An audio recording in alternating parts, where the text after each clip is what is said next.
So just a short time ago, we got word that a judge in Maine is delaying the decision on whether to remove former President Trump from the state's ballot until the Supreme Court weighs in on the similar case that's playing out with regard to Colorado.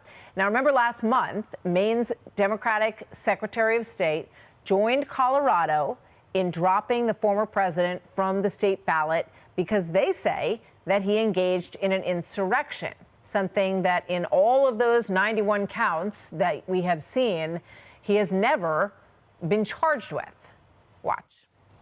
No Secretary of State has ever deprived a presidential candidate of ballot access based on Section 3 of the 14th Amendment, but no presidential candidate has ever engaged in insurrection.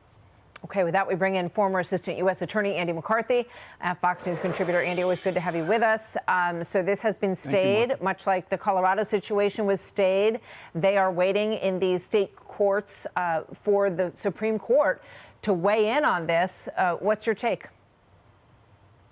Well, I think it's a very good development because it not only increases the chance that the Supreme Court will rapidly issue a decision that will be decisive, which is what we hope. I think that, when multiple states do this and then like Maine comes out and says, we're going to wait on the Supreme Court, that's a big encouragement to the court to decide this. And when I say that, what I mean, Martha, is we've talked before about the fact that this could actually be two phases of chaos, because there could be one issue about access to the ballot with respect to the primaries, and then access to the ballot with respect to the general election. So if you let this go, you let every state make their own ad hoc rules, and then we have two waves of litigation. We're going to invite even more chaos than we've already invited from the legal system into the electoral politics of 2024. So you have two big issues that it looks like the court is grappling with. One is whether or not a state can independently decide that that a crime has been committed and taken an insurrection in this case, which, as we said, he hasn't been charged with, and take him off the ballot. The other is this question of presidential immunity. Give us a sense of how you think the court is going to manage all of this. And maybe while you're answering this, we can take a look at the very complex Trump campaign courtroom calendar, Andy. Yes. Well, I think, Martha, what the court's going to want to stay away from, a million miles away from, is was there an insurrection and did Trump participate in it?